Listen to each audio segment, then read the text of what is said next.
Namaskaram and Namaste. Welcome back to the channel. My name is Sumet Chatterjee from the Flow Zone Academy, and I'm a flow state specialist, which means that I help you feel your best and perform your best. Today we're talking about the metaphysics of conversation. Start to understand that conversations aren't just this unidimensional thing. Conversations usually have an end result or an end goal, some level of an objective. Everybody has an agenda. You better know what yours is, okay? You better understand what you're really trying to get out of that conversation before you even begin. So are you trying to date this person? Do you want to be friends with this person? Do you want to be in a networking relationship with this person? All of those require different roles for you to play and different understandings of that particular genre or blend, right, of a conversation happening. A very easy thing for you to do, especially in regards to intuition in conversation, is to notice the times that within your own physical body, you notice a contraction or an expansion. An expansive feeling feels light, feels like it's traveling upwards, feels very positive, like you're glowing, like you're changing your posture up a little bit. Maybe you're igniting your confidence or your presence and mindfulness in that moment. The other one, you feel sort of like you're in reaction to the other person and you start to clamp down, okay?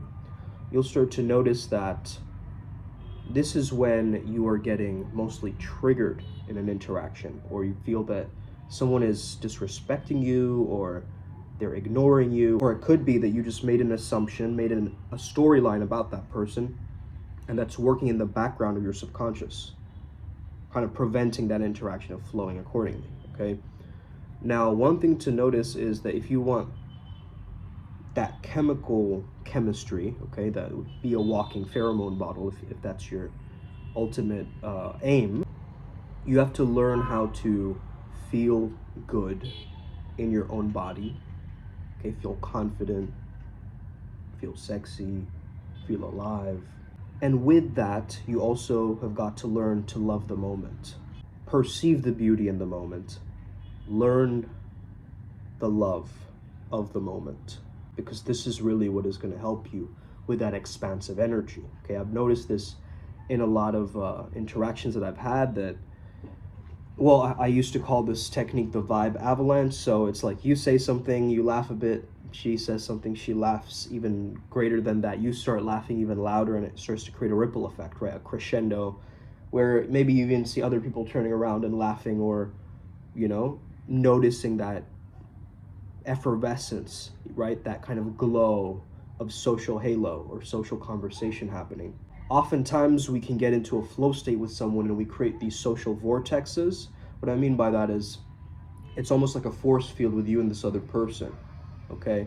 You're in the venue, you two are by yourselves, and you guys are in the forest, or you guys are in Narnia, or you guys are in, you know, like in a snowstorm together. Like, imagine if you and this other person shared a soul space. You see what I'm saying? That will create a very genuine interaction with two people. I mean, the really genuine compliments really work well, right? It's a fantastic jacket. It really works with your confident stride. Keep it up. You got this. Okay? It's just a positive vibe, right? It's just sharing and giving a value of something that you appreciate, using your aesthetic vision, your artistic eye. So you need to be finely tuned into the environment. What's really going on? Okay? Once you have ultimate presence in an environment, let's say you're almost in a bit of a meditative state, things will happen, but you won't be in that reactive mood all the time. You'll actually be proactive rather than reactive. You'll be the one calling the waiter over, right? You'll start moving the other pool balls and knocking them around a little bit too, okay? Because you're being caused, and maybe other people are living in effect, in reaction, okay? Constantly reacting, constantly being diminished, constantly feeling like that. But if you can just simply choose to learn and get better, that is just what's going to help you, because it feels like you can't get better when you're in that sad, low mood state, you know? It just doesn't feel good. It doesn't feel like your performance will rise. As we learned from the channeling yesterday, we understood that mood enhances performance, right? And so if you don't have a good mood, how can you perform well?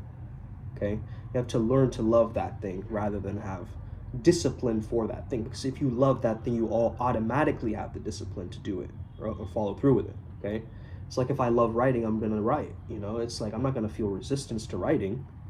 I'm gonna write any chance I get. And you don't want to get into that obsession, obviously. Repression leads to the most obsession, because when you repress something, it becomes like this thing in your mind, this dogmatic rule, and you feel the swing of that, the slingshot effect of that.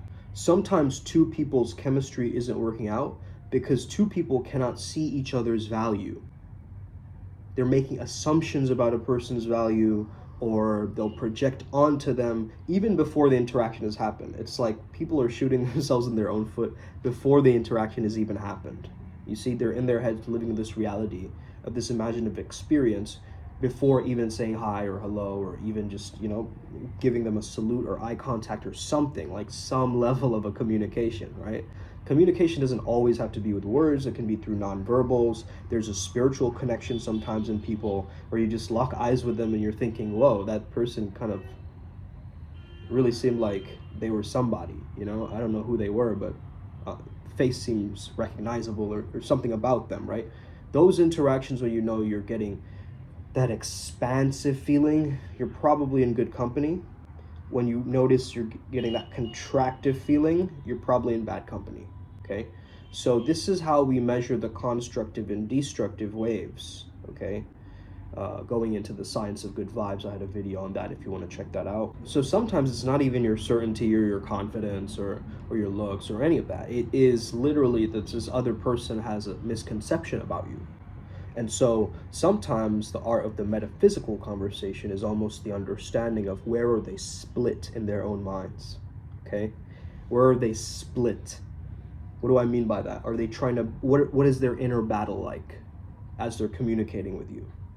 Is it that they're trying to play the role of the mom and the good friend and they can't meet together, right? Those two roles are split. Say you're a coach, right? I've experienced this. You're playing the role of the coach or the role of the boyfriend, and you keep flipping in between in the relationship, okay? Or let's just say, you take on the role of your occupation or the role of something else. So this creates something called a role strain, right? It creates a split, a separation, where you have to kind of bring them both together, okay, and let them convene. All those little preconceptions and judgments or whatever they are, you just start getting more curious. You don't make conclusions about people, right? You allow yourself to maybe explore. What if they were in a different context? What if this would be like that? And you have a more holistic worldview of them, more so in the abstract thought or the symbolic representations, because then you're really getting into your subconscious workings, okay? Because you'll notice the universe shows you a mirror of the people who you're meant to meet and are almost like guides towards you, or you'll just know it, man. Like you'll know when somebody is a teacher and they're meant to be there in that journey, right? For you to attune and like go through character development. God puts you through character development a lot, right? You don't even have to, be into personal development to be strung along on this journey all of a sudden, or you find yourself doing this or helping others or, exceeding in your mission. And a lot of the times, people feel like they cannot find love because they don't have a passion or a purpose for themselves, and they're not enjoying what they're doing. They're not loving the moment, okay, like I said. And so what tends to happen is they try to seek love through clout or fame or, all these other ways. And basically they create this persona or this image. You kind of have to look at the mistakes that you've made and look at them as ways that you can choose to refine that. You have to get into almost like an exam revision mode at the mistakes that you've made in your life, right?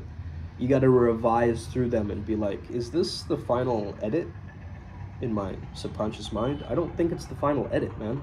Like the story that I'm telling myself is pretty bad, and I don't think that's serving me at all in my life, actually. So you want to think of it's almost like a game of ping pong or like table tennis, or you serve, boom, action, and then reaction comes back, right?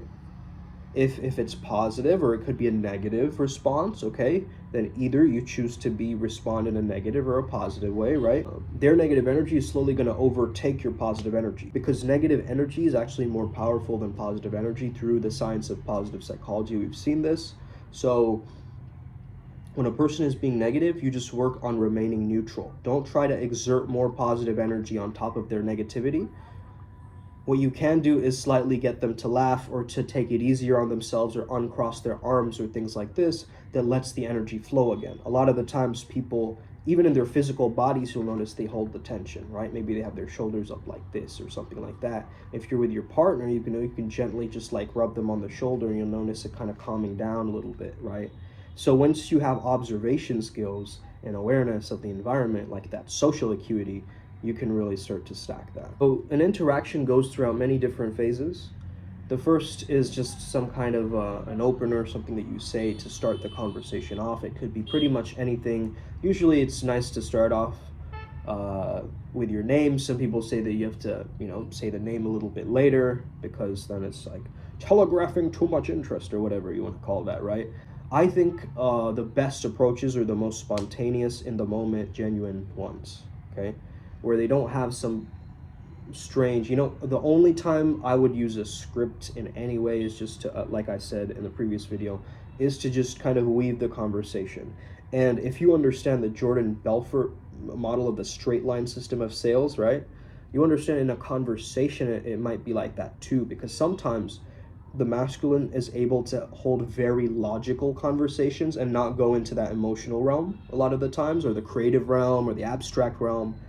So what tends to happen in a communication man to woman is the man is having a very logical conversation, but it's not fun for her, right?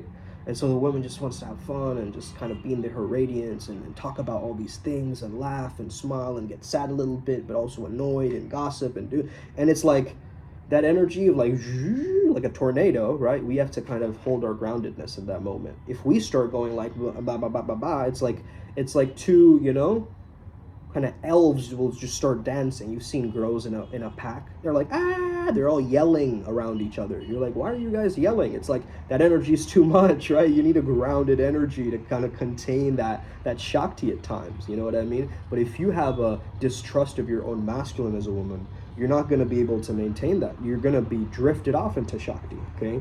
And that Shakti is going to actually run your life, rather than you having some engineering, some social engineering, some, levitation skills of the internal world, right? As a man, you want to get so good at choosing women like women choose men.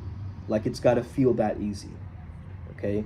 You might complain as a man, I have to work years and years to build all this value and wealth, and, work on my character, where she just had to do her makeup correctly, and, blah, blah, blah. That's been kind of a main complaint from a lot of men.